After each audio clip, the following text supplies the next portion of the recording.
ಸಾಕಷ್ಟು ವಿಚಾರಗಳನ್ನು ಬಿಜೆಪಿ ವಕ್ತಾರರು ಮಾತಾಡಿದ್ರು. ದೇಶದ ಬಗ್ಗೆ ಇವತ್ತು ಚರ್ಚೆ ನಡೀತಾ ಇದೆ. ಇಲ್ಲಿ ರಾಜಕೀಯಕ್ಕಿಂತ ಹೆಚ್ಚಾಗಿ ನಾವು ವಾಸ್ತವ ಏನಿದೆ ಅದನ್ನು ಮಾತಾಡಬೇಕು ಅಂತ ಅಂದ್ಕೊಳ್ತೀನಿ. ಸೊ ಇಂಥ ಸಂದರ್ಭದಲ್ಲಿ ಸರ್ಕಾರಕ್ಕೆ ಸಾಧನಾ ಸಮಾವೇಶದ ಅವಶ್ಯಕತೆ ಇತ್ತಾ ಒಂದು, ಇನ್ನೊಂದು ಈ ಸಂದರ್ಭದಲ್ಲಿ ಕರ್ನಾಟಕ ರಾಜ್ಯದ ಒಂದು ಸುಸ್ಥಿರತೆಗಾಗಿ ನಿಮ್ಮ ರಾಜ್ಯ ಸರ್ಕಾರ ಏನೇನು ಕ್ರಮವನ್ನು ಕೈಗೊಳ್ಳುತ್ತೆ? ನೋಡಿ, ನೀವು ಸಾಧನಾ ಸಮಾವೇಶದ ವಿಷಯ ಹೇಳಿದರೆ, ಸಾಧನಾ ಸಮಾವೇಶ ನಾವು ಮಾಡ್ತಾ ಇರೋದು 3 ವರ್ಷ ಪೂರ್ತಿಯಾಗಿದೆ ಅಂತ ಅದು ಮೇಲ್ನೋಟಕ್ಕೆ. ಆದರೆ 13 ಲಕ್ಷ ಜನರಿಗೆ ಇವತ್ತು ಸೂರು ಇಲ್ಲದವರಿಗೆ ನಾವು ಹಕ್ಕುಪತ್ರವನ್ನು ಕೊಡುವಂಥ ಕೆಲಸವನ್ನು ದೊಡ್ಡ ಫಂಕ್ಷನ್ ಮಾಡೇ ಕೊಡಬೇಕು, ಹಂಗೆ ಕೊಟ್ಟರೆ ಇಸ್ಕೊಳ್ಳಲ್ಲ. ಅಂದರೆ ಅದ್ರ ಜೊತೆಯಲ್ಲಿ 685 ಕೋಟಿ ರೂಪಾಯಿಗಳ ಒಂದು ಕಾಮಗಾರಿಯ ಶಿಲಾನ್ಯಾಸನೂ ಮಾನ್ಯ ಮುಖ್ಯಮಂತ್ರಿಗಳು ಮಾಡ್ತಾ ಇದ್ದಾರೆ. ಈ ಹಿನ್ನೆಲೆಯಲ್ಲಿ ಅದೊಂದು ಕಾರ್ಯಕ್ರಮ ಮಾಡಲೇಬೇಕಾಗಿತ್ತು. ಅದ್ರ ಹಿನ್ನೆಲೆಯಲ್ಲಿ ಅದನ್ನ ಕಾರ್ಯಕ್ರಮ ಒಂದೇ ಒಂದು ನನಗೆ ಹೇಳಿ, ಕಾರ್ಯಕ್ರಮ ಮಾಡಲೇಬೇಕು ಅನ್ನೋಂಥದ್ದು ಏನಿದೆ ಅದನ್ನ ಹಾಗೆ ಸಿಂಪಲ್ ಆಗಿ ಮಾಡಿದ್ರೆ ಆಗಲ್ವಾ? ಅದನ್ನ ಯಾಕೆ ಸುಮಾರು 2 ಲಕ್ಷ ಜನ ಸೇರ್ತಾರೆ ಅನ್ನೋ ಮಾಹಿತಿ ಸಿಕ್ಕಿತ್ತು ನಮಗೆ. ಒಂದು ನಿಮಿಷ ಹೇಳ್ಬಿಡ್ತೀನಿ. 2 ಲಕ್ಷ ಜನಕ್ಕೆ ವೆಹಿಕಲ್ಸ್ ಎಷ್ಟು ಬೇಕು, ಬಸ್ ಎಷ್ಟು ಬೇಕು, ಅಲ್ಲಿ ವ್ಯವಸ್ಥೆ ಎಷ್ಟು ಬೇಕು, ದುಡ್ಡು ಎಷ್ಟು ಖರ್ಚು ಮಾಡ್ತೀರಿ, ಅದು ಪ್ಯೂರ್ಲಿ ಸರ್ಕಾರದ ಕಾರ್ಯಕ್ರಮ ಅಂತ ಅಂದಮೇಲೆ ಎಷ್ಟು ಕೋಟಿ ಹಣವನ್ನ ನೀವು ಆ ಕಾರ್ಯಕ್ರಮಕ್ಕೆ ಖರ್ಚು ಮಾಡ್ತೀರಿ? ಆ ಕಾರ್ಯಕ್ರಮಕ್ಕೆ ಖರ್ಚು ಮಾಡೋ ಹಣನ ನೀವು ಯಾಕೆ ಬೇರೆ ಕೊಡೋಕ್ಕಾಗಲ್ಲ? ಈಗ ಯಾರ್ಯಾರಿಗೆ ಹಕ್ಕುಪತ್ರ ವಿತರಿಸಬೇಕು ಅಂತ ಇದ್ದೀರಿ, ಯಾವ್ಯಾವ ಜಿಲ್ಲೆಯಲ್ಲಿ ಕೊಡಬೇಕು ಅಂತ ಇದ್ದೀರಿ, ಯಾಕೆ ಜಿಲ್ಲಾ ಉಸ್ತುವಾರಿ ಸಚಿವರು ಜಿಲ್ಲಾಡಳಿತದಲ್ಲಿ ನಿಂತ್ಕೊಂಡು ಅದನ್ನ ಕೊಡಕ್ಕಾಗಲ್ವಾ? ಅವ್ರು ಇಸ್ಕೊಳ್ಳಲ್ವಾ? ಹೆಂಗೆ? ಅಲ್ಲ, 13 ಲಕ್ಷ ಜನ ಬರೀ ತುಮಕೂರು ಜಿಲ್ಲೆನಲ್ಲಿ ಇಲ್ಲ. ನಾನು ಅದನ್ನೇ ಹೇಳಿದ್ದು, ಯಾವ ಜಿಲ್ಲೆಯಲ್ಲಿ ಅಲ್ಲ, ತುಮಕೂರು ಜಿಲ್ಲೆಯಲ್ಲಿ ಇರೋರು ಮಾತ್ರ ಅಲ್ಲಿ ಬರ್ತಾರೆ. ತುಮಕೂರು ಜಿಲ್ಲೆಯಲ್ಲಿ ಇರುವಂತಹ ಜನರಿಗೆ ಮಾತ್ರ ಅಲ್ಲಿ ಕೊಡುವಂತಹ ವ್ಯವಸ್ಥೆ ಮತ್ತು ತುಮಕೂರು ಜಿಲ್ಲೆಗೆ ಸಂಬಂಧಿಸಿದಂತಹ 685 ಕೋಟಿ ರೂಪಾಯಿ ಕಾಮಗಾರಿಗಳ ಒಂದು ಶಿಲಾನ್ಯಾಸ ಅದು ಮಾಡಲೇಬೇಕಾಗಿತ್ತು. ಈಗ 3 ವರ್ಷದ ಸಾಧನೆ ಅಲ್ಲ ಮಾಡಬಹುದಾಗಿತ್ತು. ಸಮಯ ಬಂದ್ಬಿಟ್ಟಿದೆ ಅಂತ ಹೇಳಿ ಒಂದು ಕಾರ್ಯಕ್ರಮ ಮಾಡ್ತಾ ಇದ್ದಾರೆ. ಇಲ್ಲಾದ್ರೂ ಮಾಡಬಹುದಾಗಿತ್ತು. ಅವಶ್ಯಕತೆ ಇದೆ. ಯಾರ ಮನೆ ದುಡ್ಡು, ಯಾರ್ ಪರ್ಮಿಷನ್ ತಗೊಂಡಿದ್ದೀರಿ ನೀವು? ಆ ದುಡ್ಡನ್ನ ಖರ್ಚು ಸರ್ಕಾರ ಯಾರ್ದು? ಸರ್ಕಾರದಲ್ಲಿರೋ ದುಡ್ಡು ಯಾರ್ದು? ಇಂಥ ಸಂದರ್ಭದಲ್ಲಿ ನೀವುಗಳು ನಿಮ್ಮ ಮನೆಯಿಂದ ಸರ್ಕಾರ ಇರೋದೇ ಜನರಿಗೋಸ್ಕರ. ಜನ ಕೇಳ್ತಾ ಇಲ್ಲ, ಕೋಟಿಗಟ್ಲೆ ದುಡ್ಡು ಖರ್ಚು ಮಾಡಿ ನೀವು ಕಾರ್ಯಕ್ರಮ ಮಾಡಿ ಅಂತ ಯಾವ ಜನನು ಕೇಳ್ತಾ ಇಲ್ಲ. ಜನರಲ್ಲಿ ಒಂದು 50 ನೀವು ಈ ತರ ವಾದ ಮಾಡಿದ್ರೆ ಕೇಳಿಸ್ಕೊಂಬಿಡಿ. ಈ ತರದ ವಾದ ಮಂಡನೆ ಮಾಡಿಬಿಟ್ರೆ ನಾನು ಇಲ್ಲಿವರೆಗೆ ಕೇಳಿದ ಪ್ರಶ್ನೆಗಳೆಲ್ಲ ನಿರರ್ಥಕ ಅಷ್ಟೇ. ಅವ್ರು ಹೇಳ್ತಾರೆ ಜನ ಕೇಳ್ತಿದಾರೆ ಅಂತ ಹೇಳ್ತಾರೆ ಅವರು. ಯಾವ ಜನ ಕೇಳ್ತಿದ್ದಾರೆ? ಅಲ್ಲ, ಸಮಸ್ಯೆ ಇದೆ. ಅಲ್ಲ, ದೇಶಕ್ಕೆ ಇವತ್ತು ಸಮಸ್ಯೆ ಬಂದಿದೆ ಅಂತ ಮಾನ್ಯ ಪ್ರಧಾನಮಂತ್ರಿಗಳು ಹೇಳಿದ್ದಾರೆ. ಅದನ್ನ ಒಬ್ರು ದೇಶದ ನಾಗರಿಕರಾಗಿ ಎಲ್ಲರೂ ಇವತ್ತು ಅದನ್ನ ಪಾಲನೆ ಮಾಡಲೇಬೇಕಾಗತ್ತೆ. ಯಾಕಂದ್ರೆ ದೇಶದ ಅಸ್ಮಿತೆ, ದೇಶದ ಸಾರ್ವಭೌಮತೆಗೆ ಸಮಸ್ಯೆ ಬಂದಾಗ ಎಲ್ಲರೂ ಕೈ ಜೋಡಿಸ್ಬೇಕಾಗ್ತದೆ. ಯಾಕಂದ್ರೆ ದೇಶ ಮೊದಲಾಗಬೇಕು. ಆದರೆ ಮಾನ್ಯ ಪ್ರಧಾನಮಂತ್ರಿಗಳಿಗೆ ನಮ್ಮ ವಿರೋಧ ಪಕ್ಷದ ನಾಯಕರಾದಂತಹ ಸನ್ಮಾನ್ಯ ರಾಹುಲ್ ಗಾಂಧಿ ಅವರು ಫೆಬ್ರವರಿಯಿಂದನೇ ಹೇಳ್ತಾ ಇದ್ರು, ಮಧ್ಯಪ್ರಾಚ್ಯ ಯುದ್ಧ ಆಯ್ತು, ಪ್ರಾರಂಭ ಆಯ್ತು, ಹೇಳಿದ್ರು. ಅವ್ರಿಗೂ ಉತ್ತರ ಕೊಡ್ಬೇಕಲ್ಲ. ಪ್ರಧಾನಮಂತ್ರಿ ಅವರು ವಿರೋಧ ಪಕ್ಷದ ನಾಯಕರ ಎಚ್ಚರಿಕೆಗೂ ಒಂದು ಗಣನೆ ತೆಗೆದುಕೊಳ್ಬೇಕಲ್ಲ.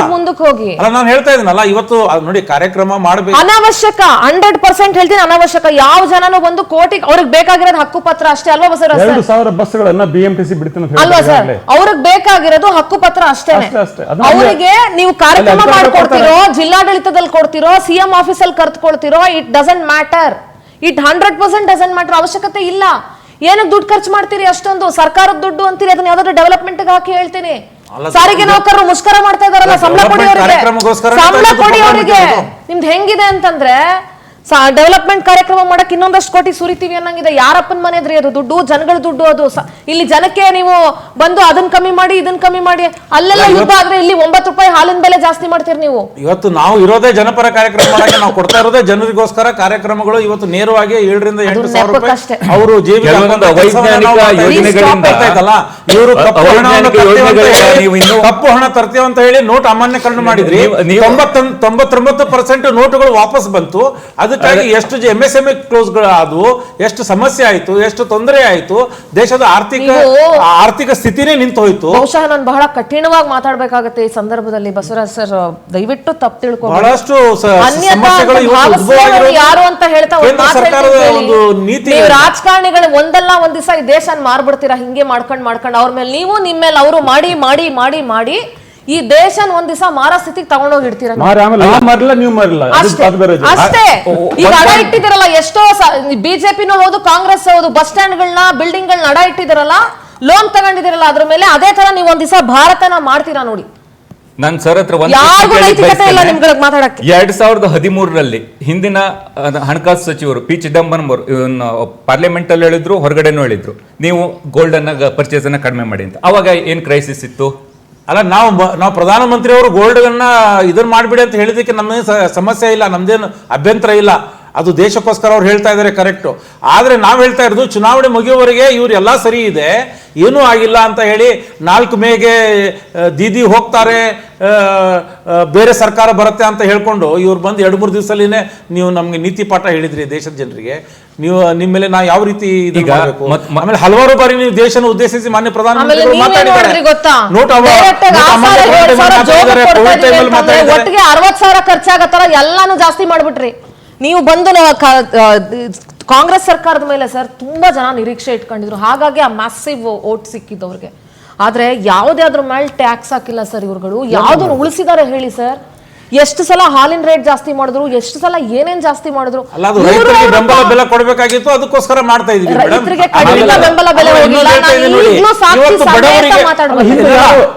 ಬೆಂಬಲ ಬೆಲೆ ಕೊಟ್ಟೇ ಇಲ್ವಲ್ಲ. ಹಿಂದಿನ ಸರ್ಕಾರಗಳು ಸಾಲ ಮಾಡಿದ್ದಾರೆ, ಹಿಂದಿನ ಸರ್ಕಾರಗಳು ಸಾಲ ಮಾಡಿದ್ದಾರೆ. ಯಾವ ಗ್ಯಾರಂಟಿ ಯೋಜನೆಗಳನ್ನು ಕೊಟ್ಟರು, ಯಾವ ಜನರಿಗೆ ಸಹಾಯ ಮಾಡಿದ್ರು, ನೇರವಾಗಿ ಜನರಿಗೆ ಕೊಡ್ತಾ ಇದ್ದೀವಿ. ಅವ್ರಿಗೆ ಆರ್ಥಿಕ ಸ್ವಾವಲಂಬನೆಯನ್ನು ಹಿಂದಿನ ಸರ್ಕಾರಗಳು ಸಾಲ ಮಾಡಿದ್ದಾರೆ, ಅವ್ರು ಏನ್ ಜನರಿಗೆ ಆರ್ಥಿಕ ಸ್ವಾವಲಂಬನೆಯನ್ನು ಕೊಟ್ಟಿದ್ದಾರೆ? ರೂಲ್ ತರಬೇಕು. ಏನ್ ಗೊತ್ತಾ, ಈ ತರ ಅನಾವಶ್ಯಕವಾಗಿ ಸರ್ಕಾರಗಳು ಕಾರ್ಯಕ್ರಮಗಳ ಹೆಸರಲ್ಲಿ ದುಂದುವೆಚ್ಚ ಮಾಡಿದ್ರೆ ಆ ಪಕ್ಷದ ಹಣದಿಂದ ಮಾಡಬೇಕು ಅಂತ ಹಾಕ್ಬೇಕು. ಇನ್ನೊಂದು, ಈ ದೇಶದ ಅಥವಾ ಈ ರಾಜ್ಯದ ಜನರ ಮೇಲೆ ಸಾಲಗಳನ್ನ ಸರ್ಕಾರಗಳು ಹೊರಿಸಿದ್ರೆ ಆ ಪಕ್ಷಗಳು ಇಲ್ಲ ಅಂತಂದ್ರೆ ಅವ್ರವ್ರ ಮನೆಯಿಂದ ಸಾಲ ತೀರಿಸಬೇಕು ಅಂತ. ಸಾಧನಾ ಸಮಾವೇಶ ಅಲ್ಲ ಇದು, ಸಿದ್ದರಾಮಯ್ಯನವರು ತಮ್ಮ ಬೆನ್ನ ಮಾಡ್ತಿದ್ದಾರೆ. 13 ಲಕ್ಷ ಕೋಟಿ ಜನರಿಗೆ ನಾವು ಹಕ್ಕುಪತ್ರವನ್ನು ಕೊಡ್ತಾ ಇದೀವಿ ಸರ್.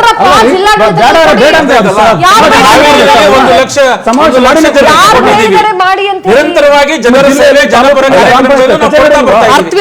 ಒಂದ್ ಕಡೆ ಈ ತರ ಮಾಡ್ತಾ ಇದ್ದಾರೆ. ಇಲ್ಲೇ ನಿಮ್ಮ ಸಾರಿಗೆ ನಿಗಮದ 200 ಲಕ್ಷ ಕೋಟಿ ಸಾಲ ಮಾಡಿದಿರಿ ಸರ್, ಅದ್ರ ಬಗ್ಗೆ ಹೇಳಿ ಸರ್. ನೀವು 200 ಲಕ್ಷ ಕೋಟಿ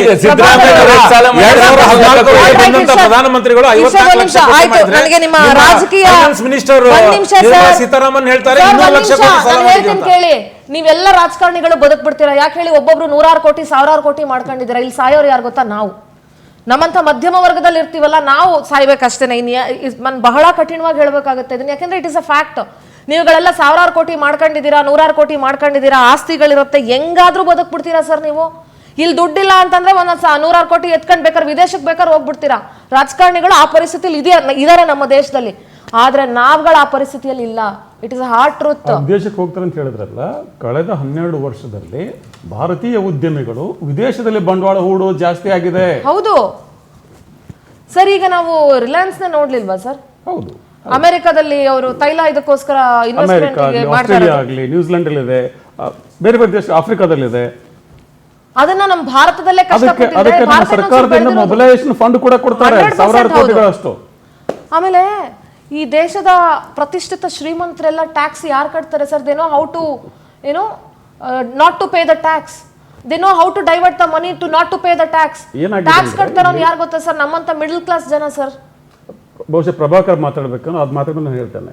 ಎಸ್ ಪ್ರಭಾಕರ್ ಸರ್, ನಾವಿವತ್ತು ಎಂಥ ಕ್ರೂಷಿಯಲ್ ಡೇಸ್ ಅಂತ ನಾವು ಹೋಗ್ತಾ ಇದೀವಿ, ಅದು ನಿಮಗೆ ಗೊತ್ತಿದೆ. So I want you to explain for the people of Karnataka ತುಂಬ ಚೆನ್ನಾಗಿ ಯಾವ ಥರ ಪರಿಸ್ಥಿತಿಯಲ್ಲಿ ಭಾರತ ಇದೆ, ಮೋದಿಯವರ ಮಾತಿನ ಮರ್ಮ ಏನು, ಇದನ್ನು ಯಾಕೆ ಭಾರತ ಮೊದಲೇ ಯಾಕೆ ಇದಕ್ಕೆ ಎಚ್ಚೆತ್ತುಕೊಳ್ಳಲಿಲ್ಲ, ಮುಂದೊಂದು ದಿವಸ ಭಾರತದ ಆರ್ಥಿಕ ಪರಿಸ್ಥಿತಿ ಏನಾಗ್ಬೋದು, ರಿಟೇಲ್ ಇನ್ಫ್ಲೇಷನ್ ಅನ್ನು ತಡೆಯೋಕ್ಕೆ ನಾವು ಏನು ಮಾಡಬೇಕು.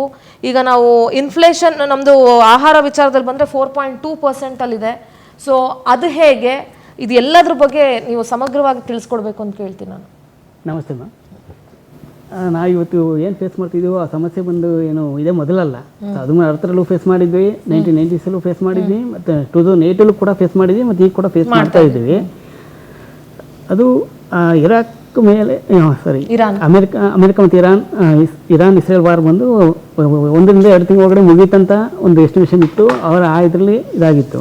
ಆದರೆ as of now there is no sight of ಇದು ಯಾವಾಗ ವಾರ್ ಎಂಡ್ ಆಗುತ್ತೆ ಅಂತಲೇ ಗೊತ್ತಾಗ್ತಾ ಇಲ್ಲ. That may drag up to maybe even 1 year or 2 years ಆ ಥರ ಡ್ರಾಗ್ ಆಗ್ತಾ ಹೋಗ್ತಾ ಇದೆ, ಆಗ್ಬೋದಂತನೂ ಒಂದು ವೇ ಇದೆ. ಅದರಿಂದ ಆದ ಎಫೆಕ್ಟ್ ಈಗ ಎಲ್ಲ ಪ್ರಪಂಚದ ಎಲ್ಲ ದೇಶಗಳ ಮೇಲೂ ಇದು ಇಂಪ್ಯಾಕ್ಟ್ ಆಗ್ತದೆ. ಏನು ಬರೀ ಭಾರತಕ್ಕೆ ಮಾತ್ರ ಅಂತಲ್ಲ, Bharat is not A part of ಇದು ವಾರ ಇದರಲ್ಲಿ ಬೆಂಬಲ ಕೊಡದೇ ಇರ್ಬೋದು, ನ್ಯೂಟ್ರಲ್ ಆಗಿದ್ರೂ ಕೂಡ ಇದಕ್ಕೆ ಎಫೆಕ್ಟ್ ಆಗ್ತಾ ಇರೋದ್ರಿಂದ ಮೋದಿಯವರು ಸ್ವಲ್ಪ ಅಡ್ವಾನ್ಸ್ ಆಗೇನೆ ಹೇಳ್ಬೇಕು ಅಂತಂದ್ರೆ ತೀರಾ ಕಡೆ ಇದ್ರಲ್ಲಿ ಬಂದು ಏನೂ ಇಲ್ಲ. ಅಟ್ಲೀಸ್ಟ್ ಇವಾಗ ನಾವು ಎಚ್ಚೆತ್ಕೊಂಡಿದ್ದಾರೆ. ಸ್ವಲ್ಪ ಇನ್ನು ಮುಂದಕ್ಕೆ ಅಷ್ಟೇ ಸ್ವಲ್ಪ ಇನ್ನೂ ನೆಕ್ಸ್ಟ್ 60 ಡೇಸ್ಗೆ ಆಗೋಷ್ಟು ಸ್ವಲ್ಪ ಗ್ಯಾಸು 60 ಡೇಸ್ಗೆ ಆಗೋಷ್ಟು ಆಯಿಲೆಲ್ಲ ಇರೋದ್ರಿಂದ ಅಟ್ಲೀಸ್ಟ್ ಇವಾಗ ನಾವು ಕಾಲ್ ತೊಗೊಂಡಿದ್ದು ಕರೆ ಮಾಡಿರೋದು ಇಟ್ಸ್ ನಾಟ್ ಎ ಬ್ಯಾಡ್ ಕಾಲ್ ಹೇಳ್ಬೇಕು ಅಂತಂತಂದರೆ. ಅಟ್ಲೀಸ್ಟು ನಮ್ಮನ್ನ ಎತ್ಕೊಂಡು ಎಡ್ಜಲ್ಲಿ ಇದು ಮಾಡಲಿಲ್ಲ, ಅದಕ್ಕೆ ನಾವು ಅವ್ರನ್ನ ಅಪ್ರಿಷಿಯೇಟ್ ಮಾಡಬೇಕಾಗಿ ಬರುತ್ತೆ. ಏನು ಎಫೆಕ್ಟು ಅಂತಂತಂದರೆ ಈಗ ಪ್ರತಿ ವರ್ಷ ಸಾವಿರಾರು ಕೋಟಿ ರೂಪಾಯಿ ಅಮೌಂಟು ಆಚೆ ಕಡೆ ಹೋಗ್ತಾ ಇದೆ ಫಾರಿನ್ ಔಟ್ಫ್ಲೋ ಇದರಿಂದ. ಅದು ವರ್ಕ್ ಫ್ರಮ್ ಹೋಮ್ ಮಾಡೋದ್ರಿಂದ ಅದನ್ನ ಅವಾಯ್ಡ್ ಮಾಡ್ಬೋದು. 1000 crore rupees just work from home ಮಾಡೋದ್ರಿಂದ ವರ್ಕ್ ಫ್ರಮ್ ಹೋಮ್ ಎಷ್ಟು ಮಾಡಬಹುದು ಅಂತ ಹೇಳಿ. ಈಗ ಕರೋನಾ ಟೈಮಲ್ಲಿ ಸಮ್ ಕಂಪಲ್ಷನ್ ನಾವು ಮಾಡಿದ್ವಿ 2 years some almost all software companies ಮೂವ್ಬಿಟ್ಟು ವರ್ಕ್ ಫ್ರಮ್ ಹೋಮ್ ಮಾಡಿದ್ವಿ. ಆಯ್ತು, ನೆಗೆಟಿವ್ ಆಯ್ತು ಇಲ್ಲ ಅಂದ್ರೆ ಇದೆ ಎಲ್ಲನೂ ಈಗ ಒಂದು ಕಾನ್ಸೆಪ್ಟ್ ತೊಗೊಂಡು ಒಂದು ಪ್ರೋಸ್ ಇರುತ್ತೆ, ಕಾನ್ಸ್ ಇದ್ದೇ ಇರುತ್ತೆ ma'am. So at least 1 year Modi ಅವರು ಹೇಳಿದಾಗ 1 year ಆಗಿದೆ, ಅಟ್ಲೀಸ್ಟ್ 6 to 8 months ಅಟ್ಲೀಸ್ಟ್ ಒಂದು 10 months ಟೈಮ್ ಮಾಡಲೇಬೇಕಾಗ್ಬಿಡುತ್ತೆ, ಬೇರೆ ದಾರಿ ಇಲ್ಲ. ಆ ಥರ ಮಾಡೋದ್ರಿಂದ ಒಂದು 1000 crore rupees ಸೇವ್ ಆಗುತ್ತೆ. ಗೋಲ್ಡ್ ಜಸ್ಟ್ ಒಂದು ಗೋಲ್ಡನ್ನು just 1 year avoid just delay ಮಾಡೋದ್ರಿಂದ ಏನು ಆ ಥರ ಏನು ಈಗಲೇ ಕನ್ಸಂಪ್ಷನ್ ಮಾಡಿ ಈಗಲೇ ಪರ್ಚೇಸ್ ಮಾಡಿ ಇಟ್ಕೊಂಡು ಏನು ಇದು ಮಾಡ್ಬೇಕಂತ ಅಂತ ತಲೆ ಹೋಗುವಂಥದ್ದು ಏನೂ ಇಲ್ಲ. That is like an asset ಅಷ್ಟೇ. ಮುಂದಕ್ಕೆ ಒಳ್ಳೆ ಕಾಲ ಬರ್ತಂದ್ರೆ ಜಸ್ಟ್ ಒಂದು ವರ್ಷ ಹೋಲ್ಡ್ ಮಾಡೋದ್ರಿಂದ ಇಂಡಿಯಾಗೆ ಏನಿಲ್ಲ ಅಂತಂದ್ರೆ ಕೂಡ 5.5 lakh crore ಸೇವ್ ಆಗುತ್ತೆ ಜಸ್ಟ್ 1 ವರ್ಷ. ಪೆಟ್ರೋಲ್ ಸ್ವಲ್ಪ ಕನ್ಸಂಪ್ಷನ್ ಇದು ಮಾಡೋದ್ರಿಂದ $100 billion ಸೇವ್ ಆಗುತ್ತೆ ಮ್ಯಾಮ್. $100 billion ಸೇವ್ ಆಗುತ್ತೆ ಜಸ್ಟ್ 1 year ಇದರಿಂದ. ಜಸ್ಟ್ ನೆಕ್ಸ್ಟ್ 1 year ಏನೋ ಸ್ವಲ್ಪ ನಾವು ಇದು ಮಾಡಿದ್ರೆ ಅಂತ. ಅದೇ ಥರ ಕಡೋನ್ ಆಫ್ ಯೂಸ್ ಕುಕಿಂಗ್ ಆಗೋದ್ರಿಂದ 10% ಇದು ಮಾಡೋದು ಕೂಡ $1.85 billion ಸೇವ್ ಆಗುತ್ತೆ. 10% ಇದು ಮಾಡೋದ್ರಿಂದ ನಾಳೆಗೆ ಬರ್ತಾ ಇದ್ದೀನಿ. ಅದೇ ಥರನೇ ನ್ಯಾಚುರಲ್ ಫಾರ್ಮಿಂಗ್ ಹೋಗೋದ್ರಿಂದ 2 lakh crore rupees ಸೇವ್ ಆಗುತ್ತೆ ಅಂತ ಒಂದು ಎಸ್ಟಿಮೇಷನ್ ಇದೆ ಮ್ಯಾಮ್. ಅವ್ರು ಯಾವ ರೀತಿ ಥಿಂಕ್ ಮಾಡಿದ್ದಾರೆ ಅಂತಂದರೆ ಬರ್ಡನ್ ಒಂದೇ ಸತಿ ನಾವೆಲ್ಲ ಹಾಕೊಂಡು ಇದು ಮಾಡೋದು ಬೇಕಾಗಿಲ್ಲ. ಅಥವಾ ನಾವು ಈಗಲೇ ಅದನ್ನ ಇನಿಷಿಯೇಟ್ ಮಾಡಿದ್ರೆ ಆ ಇಂಪ್ಯಾಕ್ಟ್ ಆಗೋದಿಲ್ಲ ಅಂತ ಹೇಳ್ತಾರೆ. 100% ಪ್ರೂಫ್ ಕೊಡ್ತಾ ಇಲ್ಲ. ಆಗೋ ಇಂಪ್ಯಾಕ್ಟನ್ನು ಕಮ್ಮಿ ಮಾಡ್ಬೋದು, ಎಲ್ಲರಿಗೂ ಆಗೋ ಎಫೆಕ್ಟನ್ನ ಸ್ಪ್ರೆಡ್ ಮಾಡಿಕೊಂಡು ಎಲ್ಲರೂ ಮೂವ್ ಆಗ್ಬೋದು ಅಂತ ಒಂದು ಇದರಲ್ಲೇ ಅವರು ಹೇಳಿದ್ದಾರೆ. ಅದನ್ನು ಎಕನಾಮಿಸ್ಟು ಡೆಫಿನೆಟ್ಲಿ ಪಾಸಿಟಿವ್ ಇದೆ ಅಂತ ಹೇಳ್ಬೋದು ಮ್ಯಾಮ್. ಏನಾಗಿದೆ ಅಂದರೆ ಇಡೀ ಒಂದು ಸನ್ನಿವೇಶದಲ್ಲಿ ಭಾಳ ದೊಡ್ಡ ವ್ಯಾಕ್ಯೂಮ್ ಇರೋದು ಜವಾಬ್ದಾರಿ. ಅದು there is huge deficit of responsibility. 2014 ಸರ್ಕಾರ ಬಂದಾದಮೇಲೆ 3 ವರ್ಷದಲ್ಲಿ ಡಿಮಾನಿಟೇಷನ್ ಮಾಡ್ತೀರಿ. ಡಿಮಾನಿಟೇಷನ್ ಮಾಡಿ 50 ದಿನದಲ್ಲಿ ಇದ್ರ ನಾನು ಟೆರರಿಸಮು ಬ್ಲ್ಯಾಕ್ ಮನಿ ಎಲ್ಲ ಹೋಗದೆ ಹೋದರೆ ನನ್ನನ್ನು ಏನಂತಾರೆ ರೋಡಲ್ಲಿ ಸುಟ್ಟಾಕ್ಬಿಡಿ ಅಂತ ಹೇಳ್ತಾರೆ. ಇವತ್ತು ಟೆರರಿಸಮ್ ಕಡಿಮೆ ಆಗಿಲ್ಲ. Cash currency is higher than before. ಜವಾಬ್ದಾರಿನೇ ಇಲ್ಲ. ಕೋವಿಡ್ ಕಾಲದಲ್ಲಿ ಆದ ಅನ್ರಿಕಗ್ನೈಸ್ಡ್ ಡೆತ್ಸ್, ಅನ್ರೆಕಾರ್ಡೆಡ್ ಡೆತ್ಸ್, ಜವಾಬ್ದಾರಿ ಇಲ್ಲ. ಕೋವಿಡ್ ಕಾಲದಲ್ಲಿ ಶ್ರೀಮಂತ ಆಗಿದ್ದು ಒಬ್ಬನೊಬ್ಬ ವ್ಯಕ್ತಿ, ಆತನ ಹೆಸರು ಆಧಾರ್ ಪೂನಾವಾಲಾ. 1000 ಕೋಟಿ ಮಾಡ್ಕೊಂಡವನು, ಅವನೇ ಒಬ್ಬ ಶ್ರೀಮಂತ ಆದ. ಉಳಿದವರೆಲ್ಲರೂ ಕಷ್ಟದಲ್ಲಿ ಬಿದ್ವಿ. ಅವಾಗಲೂ ಕೂಡ ಈ ದೇಶವನ್ನು ಕಾಪಾಡೋದಕ್ಕೆ ಕರೆ ಕೊಡ್ತೀರಿ, ತಟ್ಟೆ ಜಾಗಟಿ ಬಾರಿಸ್ರಿ ಅಂತ ಜನ ಮಾಡ್ತಾರೆ. ಈ ಮಧ್ಯಮ ವರ್ಗ ನಂಬುತ್ತದೆ ಮನುಷ್ಯನನ್ನ. That is their advantage. Responsibility ಮುಗಿಸ್ತೇನೆ ನಾನು ರೆಸ್ಪಾನ್ಸಿಬಿಲಿಟಿ. ಆಮೇಲೆ ನಾನು ಅವಾಗಲೂ ಪದೇ ಕೇಳ್ತಾ ಇದ್ದೇನೆ, ನೀವು 12 ವರ್ಷದಲ್ಲಿ ಇಂಪೋರ್ಟ್ ಬಿಲ್ ಕಡಿಮೆ ಯಾಕೆ ಆಗಲಿಲ್ಲ despite make in India? No answer, no responsibility. They're not answerable. They behave like a Hitler, sir. ಕೇಳಿ, ನೇಷನ್ ಫಸ್ಟ್ ಅಂತ ಜನಕ್ಕೆ ಹೇಳ್ತಿದ್ದೀರಿ, ಜನರಿಗೆ ನೀವು ಬುದ್ಧಿವಾದ ಹೇಳ್ತಿದ್ದೀರಿ. ಯಾರು ಕೂಡ ಇಲ್ಲಿನ ಮಧ್ಯಮ ವರ್ಗ ಯಾರು ಕೂಡ ದುಂದು ವೆಚ್ಚ ಮಾಡೋ ಜನ ಅಲ್ವೇ ಅಲ್ಲ.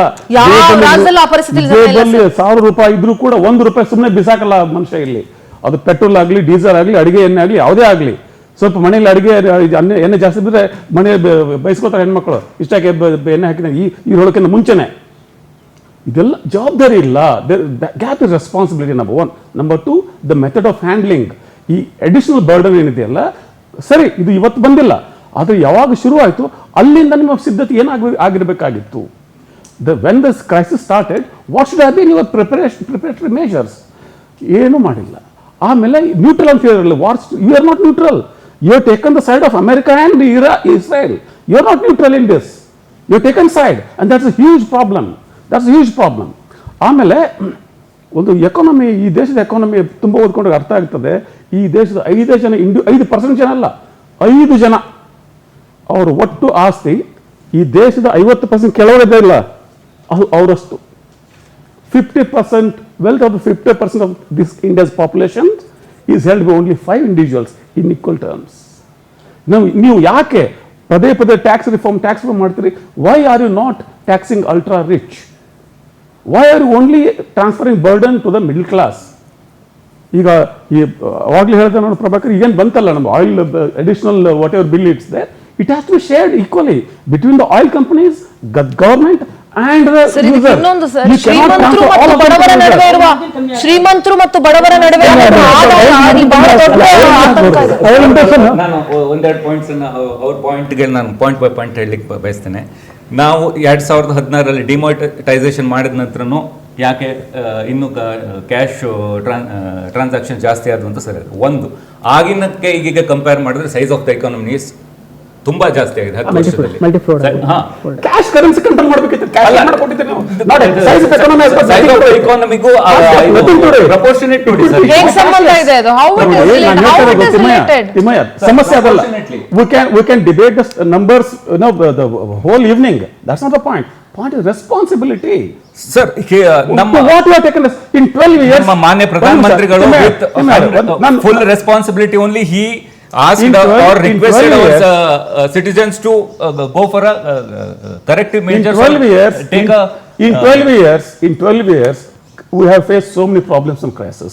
ಸಮಸ್ಯೆ ಸಂಕಟ ಬಂದು ನೂರಾರು ಬಂದು, ಒಂದಕ್ಕಾದ್ರೂ ರೆಸ್ಪಾನ್ಸಿಬಿಲಿಟಿ ತಗೊಂಡ್ರ ಪ್ರಧಾನಮಂತ್ರಿಗಳು? 100% he has taken the responsibility, whatever the corrections required he has. ಎಲ್ಲ ದುಡ್ಡು ವಾಪಸ್ ಬರ್ತಾ 99% ದುಡ್ಡು ವಾಪಸ್ ಬರ್ತಲ್ಲ. ನೀವು ಅದಕ್ಕೆ ಏನ್ ಹೇಳಿದ್ರಿ? ಇವಾಗ 150 ಜನ ಸತ್ತೋದ್ರು ಕ್ಯೂನಲ್ಲಿ ನಿಂತು. ಅದಕ್ಕೆ ಏನಾದ್ರೂ ಅವ್ರ ಕಡೆಯಿಂದ ಏನಾದ್ರು ಒಂದು ಟ್ವೀಟ್ ಬಂದಿದೆಯಾ? ಅವ್ರ ಕಡೆಯಿಂದ ಏನಾದ್ರು ಒಂದು ವಿಷಾದ ಬಂದಿದೆಯಾ? Definitely he has shown the ಅಲ್ಲ, ನಾನು ಇನ್ನೊಂದು ಹೇಳಕ್ circulation ಇಷ್ಟಪಡ್ತೀನಿ. ಅನ್ನ. ನೀವು ಆ ಸಾವಿನ ಬಗ್ಗೆ ಮಾತಾಡಬೇಕು ಅಂತಂದ್ರೆ ನೀವು ಇಲ್ಲಿ RCB ಸಾವಿನ ಬಗ್ಗೆನೂ ಮಾತಾಡಬೇಕಾಗುತ್ತೆ. ಅಲ್ಲ, ವಿಷಾದ ವ್ಯಕ್ತ ಬೇಜವಾಬ್ದಾರಿ ಸರ್ಕಾರಗಳು, ಜವಾಬ್ದಾರಿ ಬಗ್ಗೆ ಮಾತಾಡುವಾಗ ಕಾಂಗ್ರೆಸ್ಗೂ ಜವಾಬ್ದಾರಿ ಕೇಳಬೇಕಾಗ್ತದೆ. 100%. ಈ ಸಿದ್ದರಾಮಯ್ಯ ಚುನಾವಣೆ ನಡೆಯುವ ಪೂರ್ತಿ ಏನ್ ಹೇಳಿದ್ರು ಪ್ರಚಾರ ಮಾಡುವಾಗ, ಆರ್ಥಿಕತೆಯ ಮೇಲೆ ಯಾವುದೇ ಹೆಚ್ಚುವರಿ ಹೊರೆ ಆಗದೆ ನಾನು ಗ್ಯಾರಂಟಿ ಆರ್ಥಿಕ ಶಿಸ್ತನ್ನು ಉಳಿಸ್ಕೊಂಡು ಇವತ್ತು ಕೊಟ್ಟಿರುವಂತದ್ದು ಸರ್. ಆರ್ಥಿಕ ಶಿಸ್ತನ್ನು ಬೇಕಾದ್ರೆ ರೆಕಾರ್ಡ್ ತೋರಿಸ್ತೇವೆ ನಾವು. ಆರ್ಥಿಕತೆ ಜನಸಾಮಾನ್ಯ ಹೆಚ್ಚುವರಿ ಹೊರೆ ಹಾಕದಂಗೆ ನಾನು ಗ್ಯಾರಂಟಿಗಳನ್ನ ನಿಭಾಯಿಸ್ತೇನೆ ಅಂತ ಬಂದ್ಮೇಲೆ ಏನ್ ಮಾಡಿದ್ರಿ? ಟ್ಯಾಕ್ಸ್ ಜಾಸ್ತಿ ಮಾಡಿದ್ರಿ, ಪ್ರತಿಯೊಂದರಲ್ಲೂ ಟ್ಯಾಕ್ಸ್. ಸಾಲಕ್ಕೆ ಬಿ ಖಾತಾನ ಎ ಖಾತಾ ಮಾಡ್ಕೊಳಕ್ಕೆ ನೀವು ಅಕ್ರಮ ಸಕ್ರಮ ಮಾಡಕ್ ಪರ್ಮಿಷನ್ ಕೊಟ್ಟವ್ರು ನಿಮ್ ಸರ್ಕಾರ. ಸರ್, ಅಕ್ರಮನ ಸಕ್ರಮ central government is charging only 11 rupees per liter of petrol. 29 ರೂಪಾಯಿ ಸ್ಟೇಟ್ ಟ್ಯಾಕ್ಸ್ ಇದೆ. ಹಾಗಿದ್ರೆ 2014ರಲ್ಲಿ ಇವರು ಮನಮೋಹನ್ ಸಿಂಗ್ ಬಿಡುವಾಗ ಕಚ್ಚಾ ತೈಲ ಬೆಲೆ $120 $120 ಇತ್ತು ಒಂದ್ ಬ್ಯಾರೆಲ್. ಇವಾಗ ಇರೋದೆಷ್ಟು? ಸರ್, ಇರ್ಷಾದ್ ಅವರೇ, ನಿಮ್ಮನ್ನ 64 ರೂಪಾಯಿ ಅಲ್ಲ, ಪ್ರತಿಯೊಂದಕ್ಕೂ ಪ್ರಧಾನಮಂತ್ರಿ ಜಾಣ ಕುರುಡು ತರ ಆಡ್ಬೇಡಿ. ಅಕ್ರಮ ಸಕ್ರಮ ಮಾಡಕ್ ಹೆಂಗ್ ಪರ್ಮಿಷನ್ ಕೊಟ್ರಿ? ಹೌ ಕಮ್ ಅಕ್ರಮ ವಿಲ್ ಬಿಕಮ್ ಸಕ್ರಮ? ಹೇಳಿ ನನಗೆ ಒಂದೇ ಒಂದ್ ಮಾತು. ಇವಾಗ ಮಧ್ಯಮ ವರ್ಗದಲ್ಲಿರೋರು, ಇವಾಗ ಬಹಳ ಕಷ್ಟದಲ್ಲಿರೋರು ಏನೋ ಒಂದು ಮನೆ ಕಟ್ಕೊಂಡಿರ್ತಾರೆ ಮೇಡಮ್. ಇವಾಗ ಪರ್ಮಿಷನ್ ಇಲ್ಲದೆ ಏನೋ ಒಂದು ಕಟ್ಕೊಂಡಿರ್ತಾರೆ, ಏನೋ ಸಮಸ್ಯೆ ಆಗಿರುತ್ತೆ ಅವ್ರಿಗೆ. ಇವಾಗ ಪರ್ಮಿಷನ್ ಅವಾಗ್ಲೂ ಅಕ್ರಮವಾಗಿ ನಿಮ್ಮ ಅಧಿಕಾರಿಗಳೇ ಕೊಟ್ಟಿರ್ಬೇಕಲ್ಲ ಅವ್ರಿಗೆ. ಇಲ್ಲಿ ರಾಜಕಾಲುವೆ ಮೇಲೆ ಮನೆ ಕಟ್ಟೋದಕ್ಕೆ ನಿಮ್ಮವರೇ ಪರ್ಮಿಷನ್ ಕೊಡ್ತಾರೆ, ನಿಮ್ಮವರೇ ಪ್ಲಾನಿಂಗ್ ಕೊಡ್ತಾರೆ, ಕೇಳಿಸ್ಕೊಳ್ಳಿ. ನಾನು ಎಲ್ಲಾ ಮಾಡ್ತೀರಾ, ಪುನಃ ಆಮೇಲೆ ರಾಜಕಾಲುವೆ ಒತ್ತುವರಿ ಅಂತ ಮನೆ ಹೊಡೆದಾಕ್ತೀರಾ. ನಿಮ್ದು ಏನು ತುಗ್ಲಕ್ ಸರ್ಕಾರಗಳು ನಿಮ್ಮವು ಎಲ್ಲವೂ ಅಷ್ಟೇನೆ, ಎಲ್ಲರದ್ದು ಅಷ್ಟೇನೆ. ನಿಮ್ಮ ರೆವೆನ್ಯೂ ಡಿಪಾರ್ಟ್ಮೆಂಟ್ ಅವರೇ ಪರ್ಮಿಷನ್ ಕೊಡ್ತೀರಿ, ಅಲ್ಲೂ ಲಂಚ ತಗೊಳ್ತೀರಿ. ಒಂದು ಪ್ಲಾನ್ ಅಪ್ರೂವಲ್ ಲಂಚ ತಗೊಳ್ತೀರಿ, ಇನ್ನೊಂದು ಅಪ್ರೂವಲ್ ಲಂಚ ತಗೊಳ್ತೀರಿ. ಅದು ಮಾಡಬಾರ್ದು ಅಂತ ಗೊತ್ತಿದ್ರು ಅಲ್ಲಿಗೆ ಪರ್ಮಿಷನ್ ಕೊಡ್ತೀರಿ. ಪುನಃ ಆಮೇಲೆ ಯಾರೋ ಬರ್ತಾರೆ, ಯಾವ್ದೋ ಒಂದು ಆರ್ಡರ್ ಪಾಸ್ ಮಾಡ್ತಾರೆ, ಪುನಃ ಹೊಡೆದಾಕ್ತೀರಿ. ಅವ್ರಿಗೆ ಒಂದಿಷ್ಟು ದುಡ್ಡು ಕೊಡಲ್ಲ. ಪುನಃ ಆಮೇಲೆ ಮತ್ತೆ ಬರ್ತೀರಿ, ಬಹಳ ದೊಡ್ಡ ಬಡವ್ರಿಗೆ ಸಹಾಯ ಮಾಡೋ ತರ ಭೂ ಗ್ಯಾರಂಟಿ ಅನ್ನೋದು ಒಂದು ಕೊಟ್ಬಿಟ್ಟು, ನೀವು ಬಡವ್ರಿಗಲ್ಲ ನಾನು ಹೇಳ್ತೀನಿ ಕೇಳಿ, ಭೂ ಮಾಫಿಯಾ ಸಹಾಯ ಮಾಡ್ಬೇಕು. ನಾನು ಒಂದೇ ಮಾತು ಹೇಳ್ಬಿಡ್ತೀನಿ. ಅಲ್ಲ, ಮನೆ ಕಟ್ಟಿರೋರು ಪರ್ಮಿಷನ್ ಕೊಟ್ಟಿಲ್ಲ ಮನೆ ಕಟ್ಟಕ್ಕೆ? ಅಲ್ಲ, ಮನೆ ಇವಾಗ ಅವರು ಅಲ್ಲ, ಈಗ ಅವರು ಹೋಗಿ ರೆವಿನ್ಯೂ ಸೈಟ್ಗಳಲ್ಲಿ ಮನೆ ಕಟ್ಕೊಂಡಿದ್ದಾರೆ, ಬೇರೆ ಬೇರೆ ಬಿ ಖಾತಾಗಳಲ್ಲಿ ಮನೆ ಕಟ್ಕೊಂಡಿದ್ದಾರೆ. ಅವ್ರಿಗೆ ನಾವು ಸಹಾಯ ಮಾಡಬೇಕು ಬಿಡಬೇಕು? ಮಾಡಬಾರ್ದು. ಹೆಂಗ್ ಪರ್ಮಿಷನ್ ಕೊಟ್ರಿ ನೀವು? ನೀವೇ ಅನಾಚಾರ ಬಡವರು ಅಂತ ತರಬೇಡ್ರಿ. ನಿಮ್ಗೆ ಒಂದು ಲೇಬಲ್ ಮಾಡ್ಕೋಬೇಡಿ. ಅದನ್ನ ಬಡತನ ಬಡವರು ಅನ್ನೋದನ್ನ don't make it as a label.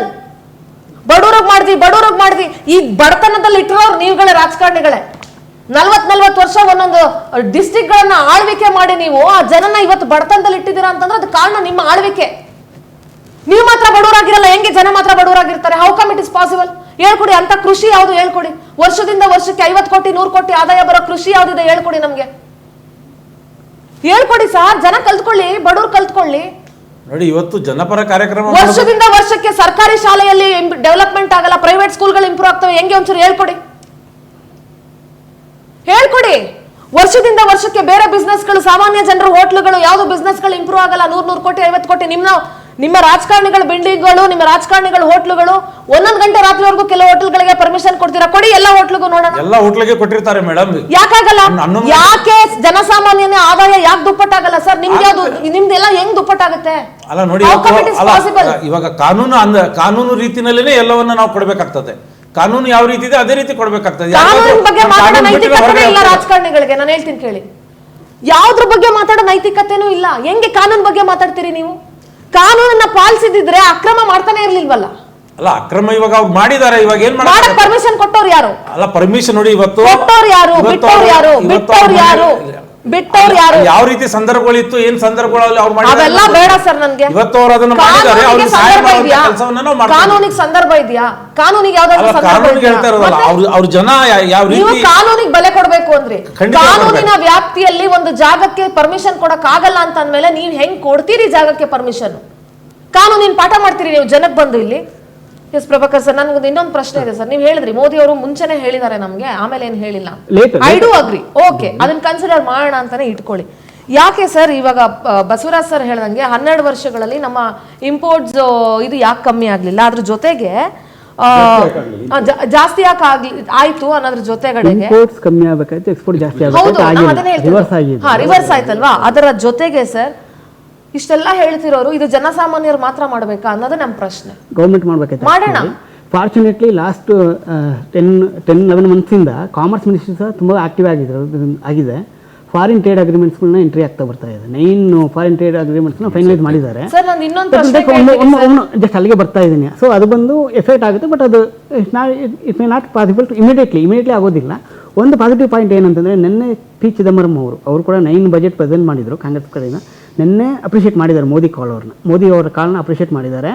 and then he also gave us to do list ಅನ್ನು ಏನೇನು ಮಾಡಬೇಕು ಒಂದು ಕಮಿಟಿ ಮಾಡಿ. ನಿನ್ನೆ seems very pointless. People are ಇಲ್ಲ Chidambaram even though opposition party ಇದ್ರು ಕೂಡ ಚಿದಂಬರಂ ಅವರು ನಿನ್ನೆ ಅಪ್ರಿಷಿಯೇಟ್ ಮಾಡಿದ್ದಾರೆ.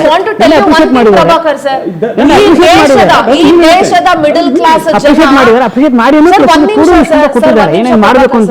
Please listen to me. ಈ ದೇಶದ ಮಿಡಲ್ ಕ್ಲಾಸ್ ಜನ, ನಾವು ಟ್ಯಾಕ್ಸ್ ಪೇಯರ್ಸ್ ಏನಿದೀವಲ್ಲ, ನಾವು ಪ್ರಾಪರ್ ಆಗಿ ಮನಿ ಮ್ಯಾನೇಜ್ಮೆಂಟ್ ಮಾಡಿಲ್ಲ ಅಂದಿದ್ರೆ ಟ್ಯಾಕ್ಸ್ ಗೆ ನಾವು ಜೊತೆಗೆ ಸತ್ತೋಗ್ಬಿಡ್ಬೇಕಾಗಿತ್ತು. ಸೊ ನಮ್ಗೆ ಅದನ್ನ ಏನ್ ಹೇಳ್ಕೊಡೋ ಅವಶ್ಯಕತೆ ಇಲ್ಲ. We are doing already. ಬಹುಶಃ ಜಗತ್ತಿನ ಅತ್ಯಂತ ಸೇವಿಂಗ್ಸ್ ಮೆಂಟಾಲಿಟಿ ಇರೋದು ಇಂಡಿಯಾದ ಮಿಡಲ್ ಕ್ಲಾಸ್. ಆದ್ರೂ ನ್ಯೂ ರಿಜಿಮ್ ಬಂದಿರೋದ್ರಿಂದ ಆ ಟ್ರೆಂಡ್ ರಿವರ್ಸ್ ಆಗ್ತಾ ಇದೆ. ಎಲ್ಲರೂ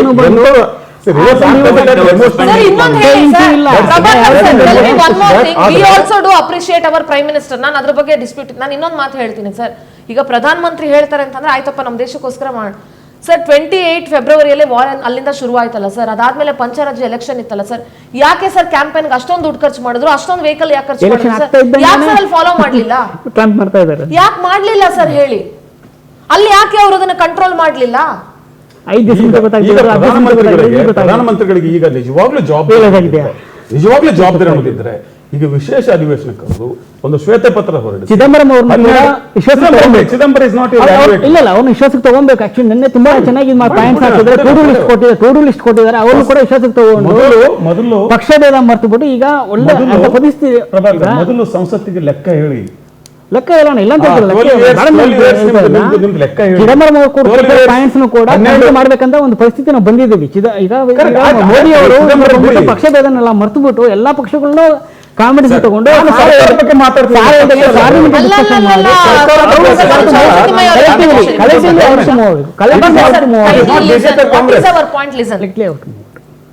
ನಮ್ ಪಾಯಿಂಟ್ ಇಷ್ಟೇ. ಬಸವರಾಜ್ ಸರ್ ಹೇಳಿದ್ರು ಭಾರತದ ಆರ್ಥಿಕ ಪರಿಸ್ಥಿತಿ ಏನಿದೆ ಸರ್ ಹೇಳಿದ್ರು.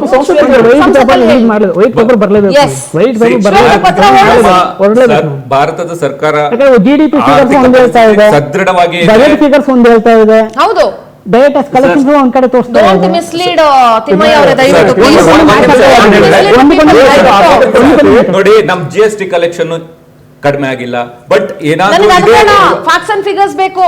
ಮತ್ತೆ GST ನಾವು ಕೇಳ್ತಾ ಇರೋದು ಬೇರೆ ವಿಚಾರ. ನಾವು ಕೇಳ್ತಾ ಇರೋದು ಈ ಟಿವಿ ಡಿಬೇಟ್ ಅಲ್ಲಿ ದೇಶದ ಪರಿಸ್ಥಿತಿ ಚೆನ್ನಾಗಿದೆ ಅಂತ ಹೇಳೋದಲ್ಲ. ನಾನು ಕೇಳ್ತಾ ಇರೋದು ಸಂಸತ್ತಿನಲ್ಲಿ ಪ್ರಧಾನಮಂತ್ರಿಗಳು ಮತ್ತು ವಿತ್ತ ಮಂತ್ರಿಗಳು ಒಂದು ವೈಟ್ ಪೇಪರ್ ಹೊರಡಿಸಿ ದೇಶದ ಆರ್ಥಿಕ ಪರಿಸ್ಥಿತಿ ಹೇಗಿದೆ ಅಂಡ್ ಈ ಪರಿಸ್ಥಿತಿ ಬರೋದಕ್ಕೆ ಜರ್ನಿ ಏನಿತ್ತು, 12 ವರ್ಷ ಜರ್ನಿ ಏನು, how did we reach here? ಆ ಒಂದು attitude ನ prioritization ಮಾಡೋದು, ಎಲ್ಲಾರು ಫೋಟೋ ತಗೊಂಡು ಎಲ್ಲಾರು ಕರೆಕ್ಟಾಗಿ ಇದು ಬಿಜೆಪಿ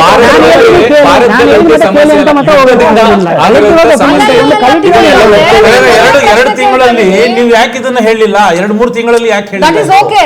ನಾನು ಇನ್ನೊಂದು ಹೇಳ್ತಾ ಇರೋದು ನಿಮಗೆ, ಇದು ದೇಶಕ್ಕಾಗಿರೋದೇ, ನಮಗೂ ಪ್ರಪಂಚಕ್ಕಾಗದ್ ನಮಗೂ ಆಗಿದೆ ಅಂತ ಅನ್ಕೊಳ್ಳಿ. But being a citizen of India, I wanted to know the financial condition of my country.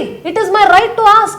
It is the duty of the government to ಹೇಳಕ್ಕೆ ಜನಕ್ಕೆ. ಬಹಳ ಸರಳೀಕರಿಸಿ ಒಂದು ಉದಾಹರಣೆ ಕೊಡ್ಲಾ? Yes sir, please. ಜಗತ್ತಿಗೆ ಆಗಿದ್ದು ನಮ್ಗಾಗಿದೆ ಅಂತ ಹೇಳಿ, ಜಗತ್ತಲ್ಲಿ ರೋಗ ರುಜಿನ ಸಾವು ಎಲ್ಲ ನಮಗೂ ಆಗುತ್ತೆ, ಹಾಗಂತ ಸುಮ್ಮನೆ ಕೂತ್ಕೊಳಕ್ ಆಗತ್ತಾ?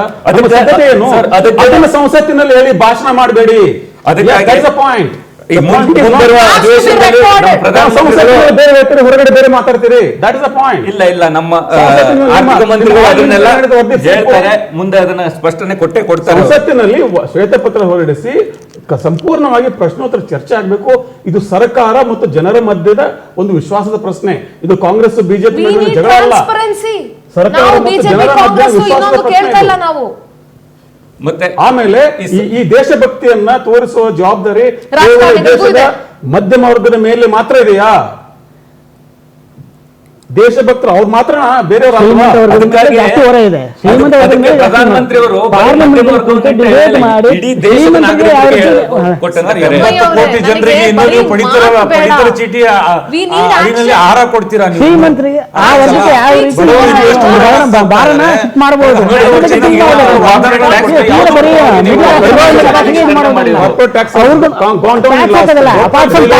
Apart from tax, as a special occasion, you have to move this burden to the rich people.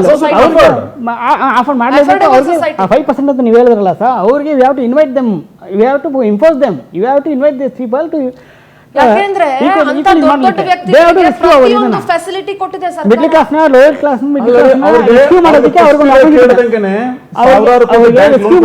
ಶ್ರೀಮಂತ ವರ್ಗಕ್ಕೆ ಒಂದು ಒಳ್ಳೆ ಆಪರ್ಚುನಿಟಿ ಸಿಕ್ಕಿದೆ ಮ್ಯಾಮ್. ಒಳ್ಳೆ ಆಪರ್ಚುನಿಟಿ ಇದೆ ಸರ್. ಇನ್ನೊಂದು ನಾನು ಎಕ್ಸ್ಪ್ರೆಸ್ ಸಾವಿರಾರು ಕೋಟಿ ರೂಪಾಯಿ. ನೀವು ಮಹಿಳೆಯರ ಸ್ವಾವಲಂಬಿತನಕ್ಕೆ ನಾವು ಮುದ್ರಾ ಯೋಜನೆ ಮಾಡ್ತೀವಿ, ಮತ್ತೊಂದು ಯೋಜನೆ ಕೊಡ್ತೀವಿ, PMEGP ಸ್ಕೀಮು ಎಲ್ಲ ಹೇಳ್ತಿರಲ್ಲ. ಇವತ್ತು ಒಬ್ಬ ನಿರುದ್ಯೋಗಿ ಯುವಕ ಅಥವಾ ಯುವತಿ ಒಂದು ಬ್ಯಾಂಕ್ ಅಲ್ಲಿ 1 ಲಕ್ಷ ಬಿಡಿ, 2 ಲಕ್ಷ ಯೋಜನೆಗಳ ಸ್ಕೀಮ್ ಅಲ್ಲಿ ಸಂಬಳ ತಗೋಬೇಕು ಅಂತಂದ್ರೆ ಇಷ್ಟು ದಪ್ಪ ಡಾಕ್ಯುಮೆಂಟ್ಸ್ 2019ರಲ್ಲಿ ಇಷ್ಟು ದಪ್ಪ ಈಗ ನಾನು ಕೊಲ್ಯಾಟ್ರಲ್ ಕೊಡೋ ಯೋಗ್ಯತೆನೋ ಪರಿಸ್ಥಿತಿನೋ ನಮ್ಗಿದ್ರೆ ನಾವ್ಯಾಕ್ರಿ ಸಾಲಕ್ಕೆ ಹೋಗ್ತೀವಿ? ಒಂದು ನಿಮಿಷ, it is a basic thing. Thimmaiah 2019ರಲ್ಲಿ ಇವರು ಕಾರ್ಪೊರೇಟ್ ಟ್ಯಾಕ್ಸ್ ಕಮ್ಮಿ ಮಾಡಿದ್ರಲ್ಲ, ಏನಂತ ಎಕ್ಸ್ಪೆಕ್ಟೇಷನ್ ಇತ್ತು? ಇನ್ವೆಸ್ಟ್ಮೆಂಟ್ ಎಲ್ಲ ಬರುತ್ತೆ, ಎಂಪ್ಲಾಯ್ಮೆಂಟ್ ಜನರೇಟ್ ಆಗುತ್ತೆ. ಏನೂ ಆಗಿಲ್ಲ, ಎಲ್ಲ ರಿವರ್ಸ್ ಆಗೋಯ್ತು. ಇವತ್ತು today private funds sitting on crores of rupees on cash ಮೇಲೆ ಕೂತ್ಕೊಂಡಿದ್ದಾರೆ ಅವರು. They are not investing money, they are not giving employment. at the same time they enjoy reduce corporate tax ಕಮ್ಮಿ ಕಟ್ತಾ ಇದ್ದಾರೆ. So this one of the golden opportunity for them to come back. Lower class middle class they have to pick up ಮಾಡಬೇಕು. ಅವರು ಇದನ್ನ burden ನ at least more than ಇದನ್ನ ಇದು ಮಾಡಿ ಕ್ಯಾರಿ ಮಾಡಿ they have to contribute to in more terms ಹೇಳ್ಬೇಕು ಅಂತಂದ್ರೆ ಅದನ್ನ ಬಂದು ಗೌರ್ಮೆಂಟ್ ಮಾಡ್ಬೇಕಂತ ಏನಿಲ್ಲ. They should come forward. ಖಾಸಗಿ ವ್ಯಕ್ತಿಗಳ ಇಷ್ಟು ಹಣ ಕೂಡಿ ಪ್ರೈವೇಟ್ ಇನ್ವೆಸ್ಟ್ಮೆಂಟ್ಸ್ ತುಂಬಾನೇ ಇದೆ. ಅದನ್ನ ಹೊರಗೆ ತರೋದಕ್ಕೆ ಇಂದಿರಾ ಗಾಂಧಿ ಒಂದು ಕೆಲಸ ಮಾಡಿದ್ರು 1969 ರಲ್ಲಿ. ಅದಕ್ಕೋಸ್ಕರ ಕಾಂಗ್ರೆಸ್ ಛಿದ್ರ ಆಗೋದು ಮತ್ತೆ ಬೇರೆ. ಅಂದಿನ ಕಾಲದಲ್ಲಿ ಬ್ಯಾಂಕ್ಗಳೆಲ್ಲ ಪ್ರೈವೇಟ್ ಬ್ಯಾಂಕ್ಗಳು ಆಗಿದ್ವು. ಬ್ಯಾಂಕ್ ಅಲ್ಲಿ ತುಂಬಾ ದುಡ್ಡಿತ್ತು, ಪ್ರೈವೇಟ್ 7 ಇಯರ್ಸ್ ಆಯ್ತು. 7 ಇಯರ್ಸ್ ಆಯ್ತು ಕಾರ್ಪೊರೇಟ್ ಟ್ಯಾಕ್ಸ್ ರಿಡ್ಯೂಸ್ ಮಾಡಿದ್ದು ಏನು ಇಂಪ್ಯಾಕ್ಟ್ ಆಗಿಲ್ಲ. At the same time they are enjoying reduced corporate tax. They are not investing back that amount. They are sitting in cash, idle cash. They are not coming back that amount. Employment ಕೊಡ್ತಾ ಇಲ್ಲ, ಜನರೇಟು ಮಾಡ್ತಾ ಇಲ್ಲ, investment ಮಾಡ್ತಾ ಇಲ್ಲ, capital expenditure ಆಗ್ತಾ ಇಲ್ಲ. We can blame government alone. Government ಮಾತ್ರ blame ಮಾಡೋದಕ್ಕೆ ಆಗೋದಿಲ್ಲ. Private employees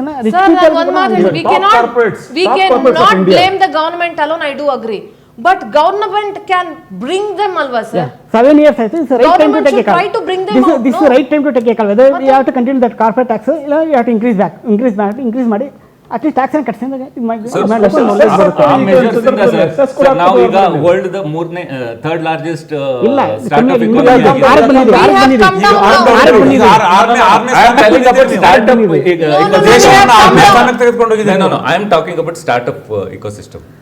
we have come down Sir, startup 6 ಗಳ years, ಬಗ್ಗೆ 7 ನಾನು years ಇನ್ನೊಂದು ಅನ್ನೋದು ದಿವಸ ತುಂಬಾನೇ ಇದೆ talk to sir. You in ತುಂಬಾನೇ ಸಮ್ ಅದರ್ ಒಂಥರ ಡಿಬೇಟ್ಸ್. ನಿಜ ಹೇಳ್ಬೇಕು ಅಂತಂದ್ರೆ 6 ವರ್ಷ 7 ವರ್ಷ ಯಾರು ಕಮ್ಮಿ ಟ್ಯಾಕ್ಸ್ ಎಂಜಾಯ್ ಮಾಡ್ಕೊಂಡು ಅದನ್ನ ಬ್ಯಾಕು ನಾವು ಕೊಡದಲ್ಲೇ ಎಲ್ಲ ಕೊಟ್ಟು ಎಲ್ಲಾನು ಎಂಜಾಯ್ ಮಾಡ್ಕೊಂಡು Tax already ಡಬಲ್ ಕೊಟ್ಟಿದ್ದಾರೆ ಬೆನಿಫಿಟ್ ಅವರಿಗೆ. free. ಪಾಪ ಇಲ್ಲಿ middle class lower middle class ನೂರ Sir, Sir, all right, ಅವ್ರನ್ನೂ sir, tax thank you slab so ಅನ್ನ much, ಜಾಸ್ತಿ ಎಲ್ರಿಗೂ. ಮಾಡಿ Right 12 time. ಲಕ್ಷದವರೆಗೆ What I'm Thanks a lot, What I'm ಎಲ್ಲರಿಗೂ telling you ಚರ್ಚೆಯಲ್ಲಿ is right ಭಾಗಿಯಾಗಿದ್ದಕ್ಕೆ time. Prabhakar sir thank you What so I'm much. telling you is Sir, right time. Valuable Right time. feedback, thanks a lot.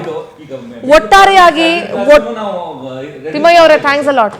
ಒಟ್ಟಾರೆಯಾಗಿ ಈ ದೇಶದಲ್ಲಿ ಒಂದೇ ಒಂದು problem ಏನು ಗೊತ್ತಾ, ಶ್ರೀಮಂತನಾಗೇ ಇರ್ತಾನೆ, ಬಡವನಾಗೇ ಇರ್ತಾನೆ, ಮಧ್ಯಮ ವರ್ಗದವ್ರು ಮಾತ್ರ ಟ್ಯಾಕ್ಸ್ ಕಟ್ತಾನೇ ಇರ್ತಾರೆ. ಬಡವ್ರಿಗೂ ಟ್ಯಾಕ್ಸ್ ಇರೋದಿಲ್ಲ ಒಂದು ಕಡೆ, ಶ್ರೀಮಂತರು ಟ್ಯಾಕ್ಸಿಂದ ತಪ್ಪಿಸ್ಕೊಳ್ತಾ ಇರ್ತಾರೆ. ಆದರೆ ಈ ದೇಶದ ಮಧ್ಯಮ ವರ್ಗದ ಜನ ಮಾತ್ರ ಟ್ಯಾಕ್ಸ್ ಕಟ್ಟೋದ್ರಲ್ಲೇ ತಮ್ಮ ಇಡೀ ಜೀವಮಾನವನ್ನು ಮುಗಿಸ್ಬಿಟ್ಟಿರ್ತಾರೆ. ಆದರೆ ಸರ್ಕಾರಗಳು ಇವತ್ತು ಏನೇ ಹೇಳ್ಬೋದು ದೇಶಕ್ಕಾಗೋಷ್ಟು, ಆಮೇಲೆ ಎಷ್ಟೋ ಜನ ನಾವು ಕಾಲ್ ಮಾಡಿದಾಗಲೂ ಹೇಳ್ತಾ ಇದ್ರು, ಮೇಡಮ್ ಬಿಡಿ ಮೇಡಮ್ ದೇಶಕ್ಕಾಗಿದ್ದೆ ನಮಗೂ ಆಗುತ್ತೆ, ದೇಶದ ಜೊತೆ ನಿಂತ್ಕೊಳ್ಳೋಣ ಅಂತ. ನನಗದನ್ನು ಕೇಳಿದಾಗ ನನಗೆ ಅವರನ್ನು ಅಯ್ಯೋ ಪಾಪ ಅಂತ ಅನ್ಬೇಕು, ಅಥವಾ ದಡ್ರು ಅನ್ಬೇಕು, ಅಥವಾ ಎಂಥ ಮುಗ್ಧರು ಅಂತ ಅನ್ಬೇಕು, ನನಗೆ ಅರ್ಥ ಆಗ್ತಾ ಇರಲಿಲ್ಲ. ದಟ್ಸ್ ವಾಟ್ ನನಗೆ ಜನಗಳ ಮುಗ್ಧತೆ ಬಗ್ಗೆನೂ ಏನು ಹೇಳಬೇಕು ಅಂತ ಅರ್ಥ ಆಗ್ತಾ ಇಲ್ಲ. ಯಾಕೆಂದ್ರೆ ಈ ರಾಜಕೀಯ ಪಕ್ಷಗಳು ಮತ್ತು ನಮ್ಮ ವ್ಯವಸ್ಥೆ ಜನಗಳ ಮುಗ್ಧತೆಯನ್ನ ಎಷ್ಟರ ಮಟ್ಟಕ್ಕೆ ಬಳಸ್ಕೊಂಡು ಬಿಟ್ಟಿದ್ದಾರೆ ಅಂತಂದ್ರೆ, ಇವತ್ತು ದೇಶಕ್ಕೋಸ್ಕರ ಪ್ರಾಣ ಕೊಡಿ ಅಂತಂದ್ರು ಕಣ್ಣು ಮುಚ್ಕೊಂಡು ಓಕೆ ಹೂಸೂರ್ ಅನ್ಕೊಂಡು ನಾವು ಪ್ರಾಣ ಕೊಡೋಕ್ಕೂ ರೆಡಿ ಆಗಿರ್ತೀವಿ. ಅಂಥ ನಮ್ಮ ಮುಗ್ಧತೆ, ಈ ದೇಶದ ಜನರ ಮುಗ್ಧತೆಯನ್ನ ಈ ಸರ್ಕಾರಗಳು ಹಾಳು ಮಾಡ್ಕೊಳ್ತಾ ಇದ್ದಾವೆ ಮತ್ತು ಹಾಳು ಮಾಡಿದಾವೆ ಅನ್ನೋದು ಎಷ್ಟು ಸತ್ಯವೋ. ಮುಂಬರುವ ದಿನಗಳು ಬಹಳ ಕ್ರೂರವಾಗಿರಬಹುದು, ಕಠಿಣವಾಗಿರುತ್ತೆ. ಸೊ ಮತ್ತೊಮ್ಮೆ ಹೇಳ್ತಾ ಇದ್ದೀನಿ, ಮತ್ತೆ ನಾನು ಈ ಸಂದರ್ಭದಲ್ಲಿ ಒಂದು ವಿಚಾರ ಹೇಳಕ್ಕೆ ಇಷ್ಟಪಡ್ತೀನಿ. ಇಡೀ ಪ್ರಪಂಚದಲ್ಲಿ ಯಾರಾದರೂ ದಿ ಬೆಸ್ಟ್ ಫಿನಾನ್ಸ್ ಮಿನಿಸ್ಟರ್ಸ್ ಇದ್ದಾರೆ ಅಂತ ಅಂದರೆ ಅದು ಈ ದೇಶದ ಪ್ರತಿ ಮನೆಯ ಮಹಿಳೆ ಅಂತ ಹೇಳಕ್ಕೆ ಇಷ್ಟಪಡ್ತೀನಿ. ಸೊ ಮಹಿಳೆಯರಿಗೆ ಈ ಮುಖಾಂತರ ನಾನೊಂದು ಗೌರವ ಸಲ್ಲಿಸ್ತಾ ಮತ್ತೊಮ್ಮೆ ನಿಮ್ಮ ಫಿನಾನ್ಷಿಯಲ್ ಕಂಡೀಷನ್ಸ್ ಬಗ್ಗೆ ಸ್ವಲ್ಪ ಗಮನ ಕೊಡಿ, ದುಂದುವೆಚ್ಚ ಮಾಡೋದಕ್ಕೆ ಹೋಗಬೇಡಿ, ಇನ್ನೂ ಸ್ವಲ್ಪ ಖರ್ಚನ್ನ ಕಡಿಮೆ ಮಾಡಿಕೊಂಡು ಸರ್ಕಾರಗಳನ್ನು ನಂಬಿ ಬದುಕದೆ ನಿಮ್ಮ ಜೀವನಕ್ಕೆ ಏನೇನು ಬೇಕೋ ಅದನ್ನ ಯೋಚನೆ ಮಾಡಿಕೊಂಡು ನಿಮ್ಮ ಬುದ್ಧಿವಂತಿಕೆಯಿಂದ ನೀವು ಅದನ್ನ ಉಳಿಸ್ಕೊಳ್ಳಿ ಅಂತ ಹೇಳ್ತಾ ಇವತ್ತಿನ ಈ ಕಾರ್ಯಕ್ರಮನ ಇಲ್ಲಿಗೆ ಮುಗಿಸ್ತಾ ಇದ್ದೀನಿ. ನಮ್ಮ ಪ್ರಧಾನಮಂತ್ರಿ ಅವರು ಕೊಟ್ಟಿದ್ದಾರೆ ಮೇಡಮ್, ನೀವು ಈಗೇನು ಹೌಸ್ ಹೋಲ್ಡ್ಸ್ ಕೊಟ್ಟರು ಅದೇ ಅವರು ಸರ್ಕಾರ ನಂಬೇಡಿ ಅಂತ ಹೇಳಿದ್ದಾರೆ. I do agri. ಎಸ್, ನೀವೇ ಹೇಳಿದ್ರಲ್ಲ, ನಾನು ಐ ಡೂ ಅಗ್ರಿ. ಅವ್ರು ನಂಬೇಡಿ ಅಂತ ಹೇಳಿದರೆ ನಾವು ನಂಬಲ್ಲ. ನೋಡ್ತಾ ಇರಿ ಪವರ್ ಟಿವಿ, ಇದು ನಿಮ್ಮ ಶಕ್ತಿ.